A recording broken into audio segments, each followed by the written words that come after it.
The glow of the brand new screen felt accusing. Sitting there on the coffee table, sleek, silver, expensive. The exact laptop Chloe had cried over, begged for, insisted she needed for her online courses, the ones that were supposed to launch her amazing new career she was suddenly so passionate about. She'd sworn up and down it was the key, the missing piece. "It's an investment in us, Alex," she'd pleaded, eyes wide and shimmering with manufactured tears, the kind I used to fall for every single time. "Think of what I can achieve. It'll pay for itself tenfold." And like the biggest fool on the planet, I'd scraped together the funds, canceling that weekend trip I'd been planning for my own birthday, dipping into savings I'd earmarked for. Well, it doesn't matter now. I bought it. Because I loved her. Because I believed in her. Or maybe I just desperately wanted to believe the fairy tale we were supposedly living. We'd been together 2 years, living in my apartment, the one I worked 2 jobs to afford when we first got together. On the surface? Perfect. Everyone said so. "You guys are in game," my buddy Jake would always say, clapping me on the back.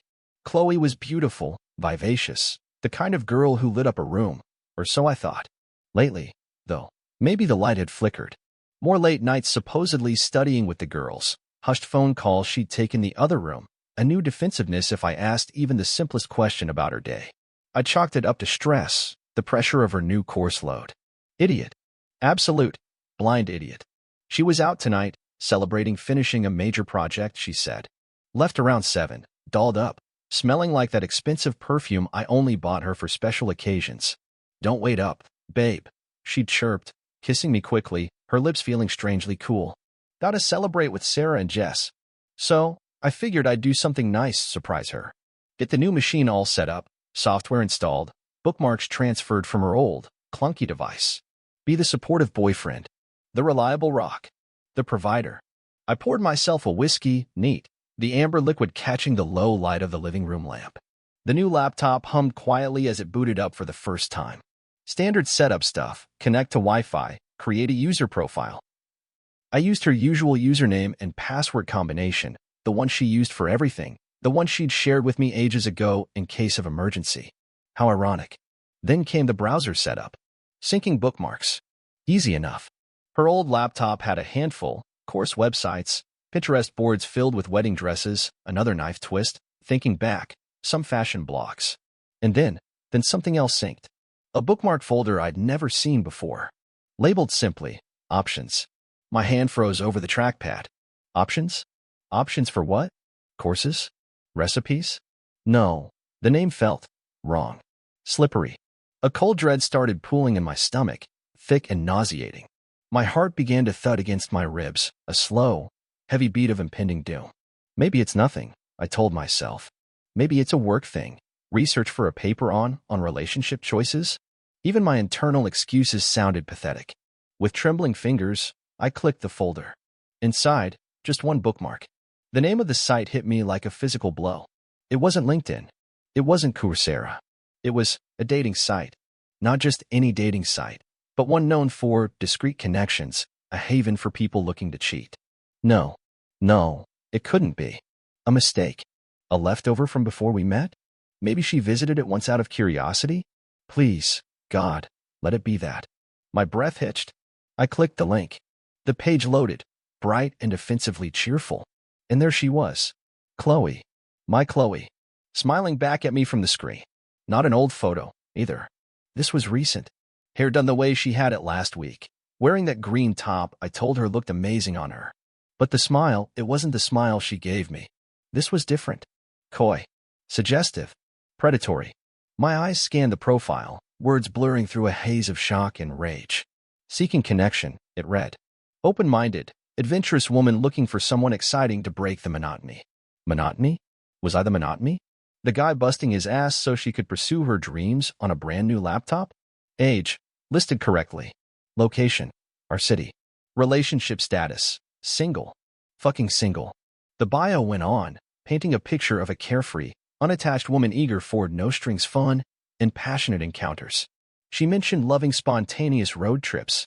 We hadn't taken one in months because she was always too busy studying, enjoying fine dining, usually on my dime, and wanting someone who could keep up with her energy. Bile rose in my throat. Keep up with her energy? While I was working overtime? While I was setting up the very device she was using to betray me, my ears were ringing. The room felt like it was closing in. I felt dizzy, sick. This wasn't real. It had to be a prank, a virus, a cruel joke. But her face, her specific details, the sheer brazenness of it, it was real. She hadn't just looked. She had created a profile, an active profile, while living with me, while telling me she loved me, while begging me for this $1,000 piece of technology. The hypocrisy was staggering, suffocating. She wasn't just looking. She was actively advertising herself to other men. While I was sitting here, being the dutiful boyfriend, the sheer, calculated betrayal felt like ice water flooding my veins, extinguishing every warm feeling I ever had for her. The whiskey suddenly tasted like poison. I slammed the laptop shut, the click echoing in the sudden, deathly silence of the apartment. The smooth, cool metal felt disgusting under my hand, tainted, contaminated by her lies. She begged for this, cried for it. And this is what she wanted it for? Not for her future, not for our future, but for her secret life. My mind raced, a whirlwind of hurt, fury, and sickening clarity. Every late night, every vague excuse, every moment of distance suddenly clicked into place, forming a horrifying mosaic of deceit. She wasn't celebrating with Sarah and Jess tonight, was she? Where was she really? Who was she really with? The image of her profile, that predatory smile, burned itself onto the back of my eyelids. She had no idea I knew. She'd walk back in here, maybe hours from now, maybe smelling of cheap cologne and lies, expecting me to be asleep or waiting with a smile. But the man she left behind wouldn't be the man she found when she returned. Something inside me had snapped, irrevocably broken. And as I sat there in the dark, the silence thick with my shattered illusions, a cold, hard resolve began to form in the pit of my stomach. Oh, she wanted options? She wanted excitement? Fine. But she was about to discover that actions have consequences. And hers? Hers were going to be devastating. The game she didn't know we were playing had just begun. I didn't move for what felt like an eternity. Just sat there, staring at the closed laptop, the ghost of her smiling, lying profile seared into my brain. The silence wasn't peaceful, it was heavy, buzzing with unspoken accusations and the deafening roar of my own thoughts. Every memory of the past 2 years felt tainted now, like watching a movie where you know the horrifying twist ending. Every smile, every kiss, every shared dream suddenly seemed grotesque, a performance for an audience of one gullible idiot. Me. The anger started as a low burn, deep in my chest, but quickly surged into a white-hot rage that threatened to consume me. Monotony? Single? Seeking excitement? How dare she? After everything I'd done, everything I'd sacrificed? The sheer disrespect was almost worse than the betrayal itself. It wasn't just cheating, it was contempt. She looked down on me, on the life I provided, on the love I gave her, while simultaneously bleeding me dry for things like this weapon of betrayal she'd conned me into buying. My hands clenched and unclenched. Part of me wanted to smash the laptop against the wall, shatter it into a million pieces just like she'd shattered my trust. Another part, a colder, more calculating part that was rapidly taking over, whispered that the laptop itself was evidence. Tangible proof of her deceit, bought with my money, used for her lies. Keep it. Use it. The front door clicking open startled me out of my paralysis. It was just after midnight. Chloe stumbled in, giggling, fumbling with her keys. She definitely wasn't just with Sarah and Jess. The sickly sweet smell of cheap wine and unfamiliar cologne hit me from across the room. My stomach churned. She looked flushed, her hair slightly messy, eyes overly bright. She didn't notice me at first, kicking off her heels near the door, humming tunelessly. Then she saw me, sitting there in the dark, the laptop closed on the table in front of me. Alex. Hey, you're still up? Her voice was a little too loud, a little too cheerful. The fake surprise grated on my already raw nerves. I thought you'd be asleep. Did you get my laptop working? You're the best. She started towards me, arms open for a hug, that practiced, innocent smile plastered on her face. I didn't move. I just looked at her, letting the silence stretch, watching the confusion slowly dawn in her eyes as she registered my expression. The smile faltered. Alex, what's wrong? You look pale. Is everything okay? Her voice lost some of its forced brightness, replaced by a flicker of, was it concern? Or just fear of being caught? I didn't answer immediately. I just slowly, deliberately, reached forward and opened the laptop again, angling the screen so she could see it perfectly. I clicked on the options folder, then the bookmark. Her dating profile bloomed on the screen in the dim light. Her gasp was sharp, audible. The color drained from her face, leaving her looking suddenly cheap and haggard under the harsh reality of the screen's glow. Her eyes darted from the profile to my face, then back again, wide with panic. Alex. What is that? Her voice was barely a whisper. You tell me, Chloe, I said, my own voice dangerously calm, level. It surprised even me. The rage was still there, but it was frozen now, hard and sharp. Looks like you've been busy. Setting up profiles. Looking for excitement. Breaking the monotony. While asking me to pay for the very tool you used to hunt for other men. Her mouth opened and closed, but no sound came out. Then the tears started. Real ones this time, maybe? Or just another performance? Baby, no. It's not what it looks like. I swear, she sobbed, lunging forward, trying to grab my arm. I pulled away like her touch was acid. It's old. I made it ages ago, before we even met. I forgot it even existed. Really, I kept my voice chillingly even. Because this picture was taken last week. In the top I bought you.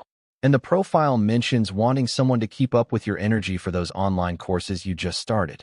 The ones you needed this specific laptop for. The blood drained further from her face. Caught. Cornered. The lies crumbled around her. Okay. She cried, collapsing onto the floor, burying her face in her hands. I looked. Just looked. I was feeling insecure, stressed. It didn't mean anything. I never met anyone. I swear, Alex. I love you. It was just a stupid, momentary lapse of judgment. Her pleas washed over me, meaningless. The trust was gone. Pulverized. Looking down at her sobbing on the floor, I didn't feel pity. I felt revulsion. And a strange, terrifying clarity. This wasn't a lapse. This was who she was. Manipulative. Deceitful. Using me. Get up, Chloe, I said, the command quiet but absolute. She looked up, tears streaming down her face, hope flickering in her eyes. Maybe she thought I was forgiving her. Get your things. Now. The hope died instantly, replaced by disbelief, then panic. What? No. Alex, please. Don't do this. We can work through this. It was a mistake. A horrible mistake. The mistake, I said, standing up, the movement feeling stiff, robotic, was me ever believing you were genuine. The mistake was ignoring the signs. The mistake was buying this laptop. I gestured towards the offending object. Now get your stuff. I want you out of my apartment. Tonight. Her begging escalated, turning into frantic promises, desperate apologies, then shifting towards anger and accusations when she saw I wasn't budging. You went through my stuff. You were snooping, she shrieked, suddenly defiant. Maybe if you weren't so boring, so predictable, I wouldn't have needed to look elsewhere. That was it. The final nail. The confirmation of her contempt. The coldness inside me solidified. I didn't even react to the insult. It was like hearing static. I walked towards the bedroom, grabbed a couple of empty garbage bags from under the sink, and threw them onto the bed. Pack. I repeated, my voice devoid of emotion. Anything you can't take tonight, I'll box up. You can arrange to pick it up later. Leave the key on the counter. She stared at me, stunned into silence for a moment by my utter lack of reaction to her outburst. Then the reality seemed to hit her. This was really happening. She wasn't talking her way out of this one. The tears started again, but this time they felt different. Tears of actual loss, of consequences finally arriving. She started throwing clothes haphazardly into the bags, sobbing, occasionally muttering curses under her breath. I watched her for a moment, feeling nothing but a vast, empty space where my love for her used to be. I picked up the laptop, closed it gently, and tucked it under my arm. Evidence. And a very expensive reminder. As she frantically packed, her phone, discarded on the nightstand, buzzed. A message notification lit up the screen. Not from Sarah or Jess. It was a name I didn't recognize. Had fun tonight, winky face. Same time next week. My blood ran cold all over again. The profile wasn't just looking. She had met someone. Tonight. While I was setting up her goddamn laptop. The rage flared again, stronger this time, but controlled. This wasn't just a breakup. This was war. She hadn't just betrayed me. She'd made a fool of me on every conceivable level. And as I stood there, watching her pathetic scramble to pack her life into trash bags, I knew simply kicking her out wasn't enough. She needed to understand the true cost of her actions, the true value of what she'd so carelessly thrown away. A plan began to form, cold and precise, in the wreckage of my heart. She thought I was monotony, predictable. She had no idea what I was capable of when pushed too far. This was just the beginning. Watching Chloe finally walk out the door, dragging her trash bags of belongings behind her, leaving the key on the counter with a final, hateful glare, didn't bring the relief I expected. Instead, there was just emptiness and a burning, righteous anger that demanded more than just separation. Her parting shot about me being boring and the gut punch of that text message confirming her immediate infidelity echoed in the sudden silence of my apartment. She hadn't just cheated, she'd actively despised the life I provided while exploiting it. The laptop sat on the kitchen counter, a monument to her betrayal. I picked it up. My first instinct was still to destroy it, but the colder part of me held back. This machine, bought under false pretenses, used for illicit purposes, it was symbolic and potentially useful. I spent the next few hours in a state of grim determination. Sleep was impossible. Fueled by coffee and fury, I started digging. If she was careless enough to leave a dating profile bookmarked, what else had she been sloppy about? I still had access to her old laptop, the one she'd replaced. She hadn't bothered wiping it properly. It was a goldmine. Emails, chat histories she thought she'd deleted but were recoverable, cloud backups she'd forgotten about. The dating profile wasn't an isolated incident. It was part of a pattern. Messages detailing flirtations, meetups disguised as study sessions, complaints about me to her friends, complaints about my long work hours, the ones paying for her life, my lack of spontaneity, because I was trying to save for our future, my supposed lack of ambition, compared to who? The guy she was meeting online. The depth of her deception was staggering.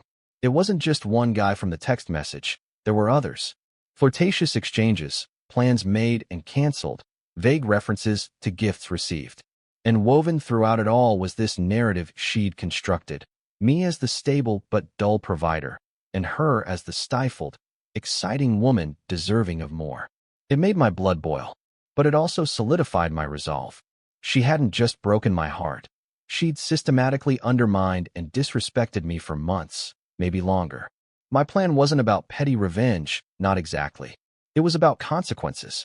It was about stripping away the facade she presented to the world and exposing the truth, especially to those who enabled her or bought into her victim narrative. First step, secure everything. I changed the locks the very next morning.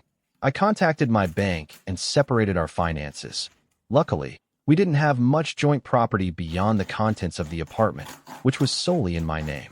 I documented everything I found on her old laptop, screenshots, exported chat logs, the dating profile itself.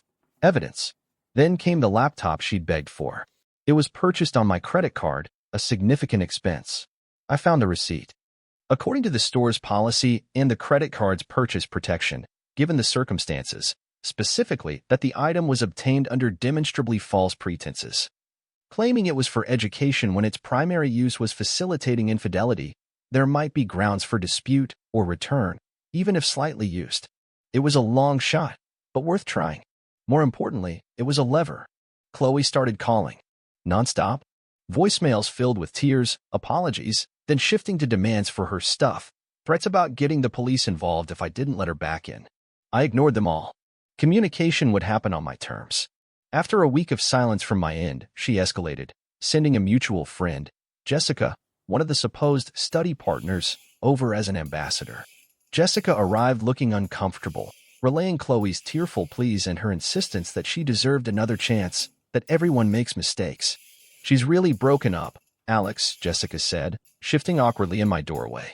She says she needs her laptop back for her course finals. That was my opening. Her laptop? I asked, raising an eyebrow. The one I paid over $1,000 for? The one she told me she needed for school, but was actually using to manage her secret dating profile and arrange hookups? That laptop. Jessica's face paled. She clearly hadn't heard the full story, just Chloe's carefully edited version. I didn't unload everything, just enough. I showed her the screenshot of the dating profile. She called our life monotony. Jess said she was single while living here, using my money.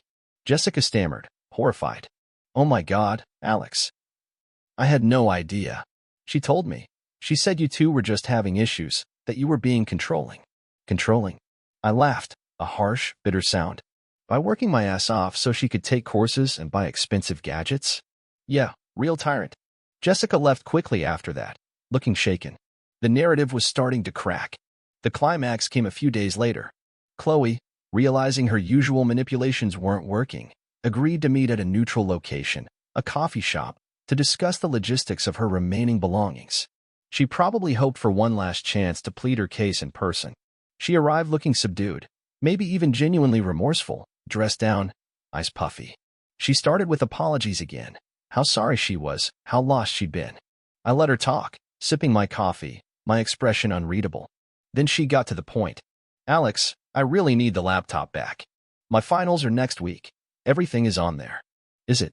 I asked calmly. Or is your options folder more critical right now? She flinched. Look, I know I messed up, she whispered, leaning forward, dropping the volume. But please, don't do this. That laptop has my entire coursework.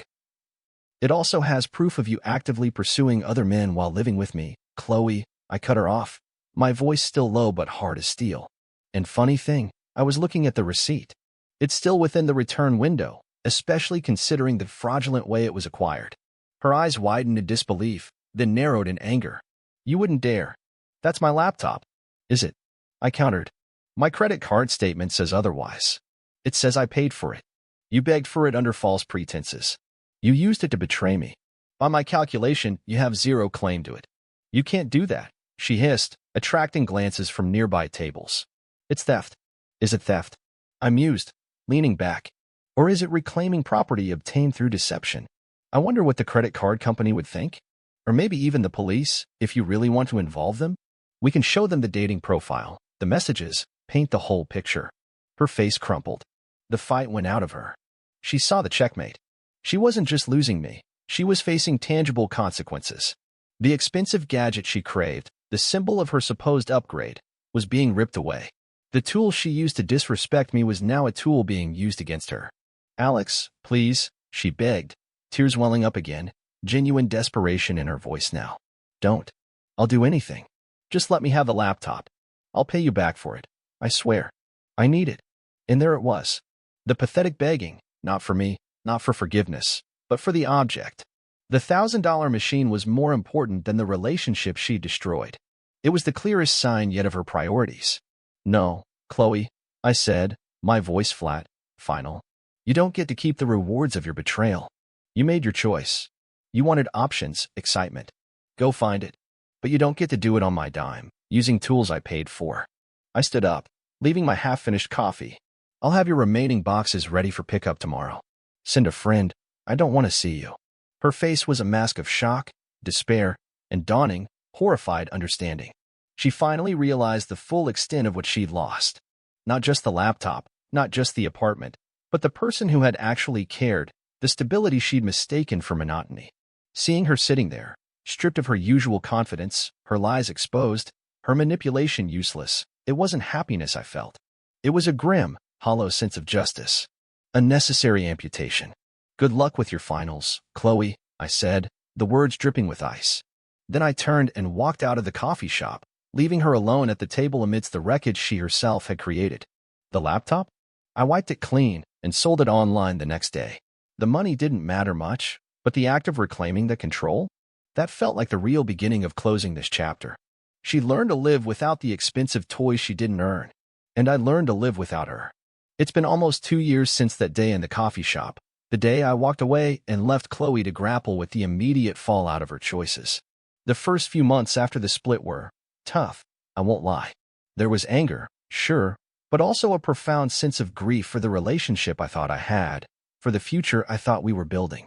The betrayal cut deep, leaving scars that took time to fade. Cleaning out her remaining things from the apartment felt like an exorcism.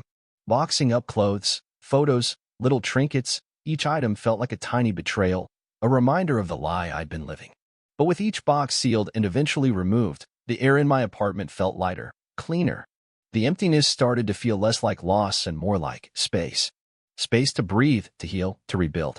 I threw myself into work, not just the 2 jobs anymore, but into finally pursuing that promotion I'd put on the back burner while supporting Chloe's ever-changing passions.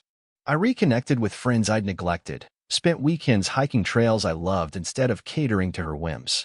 Slowly, meticulously, I started rebuilding my life, brick by brick, on a foundation of self-respect this time. What happened to Chloe?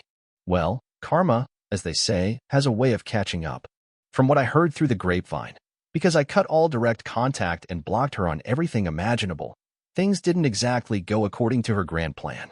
Jessica, horrified by the truth, distanced herself, and apparently word got around our mutual circle about the real reason for our breakup, especially the detail about the laptop she begged for in the dating profile. Her carefully crafted image took a serious hit. The guy from the text message? That fizzled out quickly, apparently. Turns out, guys met on infidelity-focused dating sites aren't exactly long-term relationship material. Shocking, I know. She struggled financially, having gotten used to me covering the bulk of our expenses. Without the fancy laptop, and apparently losing motivation or facing academic probation after the whole finals debacle, her online courses reportedly fell by the wayside. Last I heard, she had to move back in with her parents in her hometown, working a retail job she hated, constantly complaining on social media about how unfair life was and how she deserved better. There were a couple of desperate attempts to reach out indirectly, a tearful email sent from a new address about 6 months after the split, full of self-pity and vague apologies, hinting at wanting to talk. I deleted it without replying. Then, about a year ago, a mutual acquaintance mentioned she'd asked about me, wondering if I was seeing anyone, if I was happy. The question itself felt like another attempt at manipulation, trying to gauge if she still had any hold over me. As for me, life moved on. Significantly. I got that promotion. My finances recovered and then some, now that I wasn't funding someone else's delusions. More importantly, I did the work on myself. Therapy helped unpack the anger and the hurt, understand the red flags I'd ignored, and rebuild my sense of self-worth. I learned that true partnership is built on mutual respect and honesty, not grand gestures covering up deep-seated deceit. About a year ago, I met someone new. Sarah. It was unexpected, organic. She's kind, funny, ambitious in her own right, and incredibly honest. There are no games, no secrets, no need to check bookmarks or decipher vague excuses. We communicate. We support each other's goals without sacrificing our own. Building a relationship on trust feels revolutionary after Chloe. We recently moved into a new place together, bigger, brighter, a true shared space. And yes, we both have our own laptops, bought with our own money, used for actual work and, occasionally, planning fun weekend trips together. I actually ran into Chloe once, completely by accident, a few months back at a downtown festival. I almost didn't recognize her. The vibrant spark she used to project was gone, replaced by a sort of dull resignation. She looked tired, stressed, years older than she was. She saw me, saw Sarah laughing beside me, saw the easy contentment on my face. There was a flicker of something in her eyes, shock, maybe regret, maybe just bitterness. I didn't feel anger anymore. I didn't feel much of anything towards her, just a faint, distant pity. We didn't speak. I just gave a slight, neutral nod and kept walking, holding Sarah's hand. Chloe was a closed chapter, a painful lesson learned, but ultimately, a catalyst for immense personal growth. Finding that dating profile felt like the end of the world at the time. It was humiliating, devastating. But looking back, it was a necessary, albeit brutal, wake-up call. It forced me to confront the reality of the relationship, the depth of the disrespect I was tolerating, and ultimately, it pushed me to demand better for myself. The betrayal didn't break me, it freed me. It cleared the path for something real, something genuine. Sometimes the most painful discoveries are the ones that save you. And that brings us to the end of today's story. Thank you so much for tuning in. I truly hope to see you again for more fascinating tales ahead. If you enjoyed it, please hit that subscribe button so you don't miss out on our next adventure. See you soon.